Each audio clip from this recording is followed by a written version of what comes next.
Hi, everyone. Welcome back to Abbey Research Reads. I am Dr. Kristen Donnelly, and I'm here today to talk about Ronan Farrow's book, Catch and Kill. It's the story of his whole investigation into Harvey Weinstein and how the downfall of that mogul happened through Ronan Farrow's coverage of the story in the New Yorker. Now, I've talked about this case before because we read She Said by Jodi Kantor and Megan Toomey. And I was anxious at the time. They gave a lot of, credit to Ronan and talked about the book and his coverage and everything. Plus, I'm a fairly big fan of Crooked Media and Ronan's, I at this point now don't know if they're married or engaged, but partner, Jonathan Lovett is in this book and has talked about, they were together during this whole process. So I've been wanting to read this book for a while. It was buzzy. Everybody was talking about it. I'm fascinated with how Weinstein was finally kind of brought down, and this idea that it's the court of public opinion that finally gets people places, which we saw in NXIVM as well. And I'm fascinated with how powerful men get their comeuppance. It's a mental hobby of mine, as it were. So this book is well written. If you've ever read anything that Ronan Farrow has written, you know that he is very good at telling a story and crafting a story, and this book is no different. However, I will say that in terms of what I was looking for out of it, I got, for me personally, I enjoyed She Said a little bit more, and there's a couple reasons for that.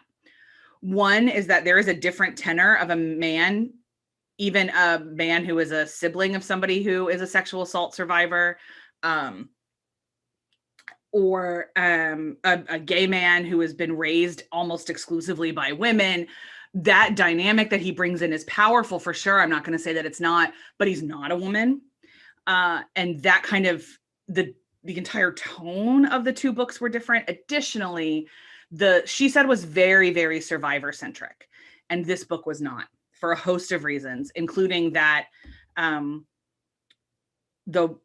Harvey Weinstein hired a bit of a black ops type company to harass, stalk, and intimidate Ronan the entire time the story was happening.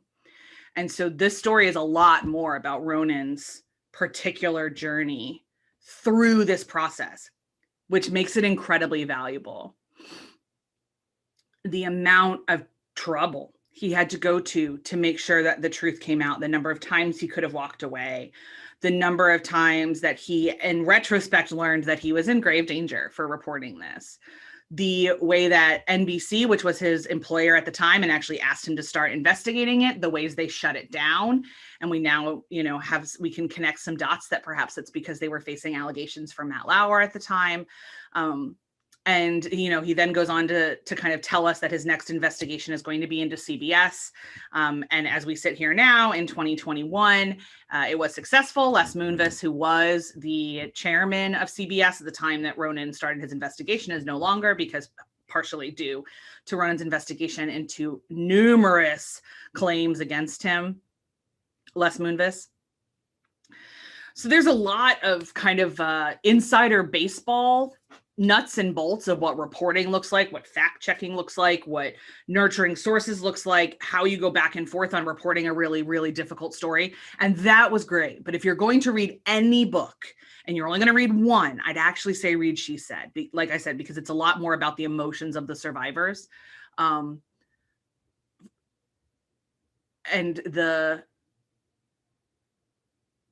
it just spends more time. There's a couple really, really great moments, and a couple really, really raw moments, and some really, really great things. But again, the focus of the book is a little bit more on the investigation than it is on the survivors. And I didn't even realize that what I wanted to hear from the most was the emotional fallout of the survivors until I read Catch and Kill. However, this book is not recommended. I read it in a day, as heavy as it was. It was a page turner. He is an incredible author. The little moments of levity that you get from his conversations with Jonathan or his conversations with his mother, the kind of ways that his sister calls him back into reality check on some of these things is really, really good. He's very self-deprecating. He kind of understands his own limits. He knows he's unique and that he's a genius and went to college really young and all those kind of things. And you can tell he's wrestling with how to leverage that privilege for the power of others and kind of what that looks like. Recommended for sure. I haven't watched the documentary that I believe HBO did about this. And I remember at the time that people were like, you only need one, you only need the documentary or the book, you know, they're pretty much the same. But I'm curious now to go back and see if this particular story translates better for me on screen than it does on the page. So I'll probably, the next time I have some free time, probably fire up Catch and Kill in the background. And if it's something I think is better than the book in terms of how it presents the story, I'll definitely come back and let you guys know. But anything published about the Weinstein case, I'm going to read it. So we'll see if there's anything else. Like I said, I'm fascinated with how men that society has celebrated that have abused their power for so long get their comeuppance. People in general, it's just happened to be men the most often. But I'm fascinated with how powerful people get their comeuppance. So, and it's necessary. Anyway, that's it for today on Abbey Research Reads. I will definitely see you guys next time. Bye.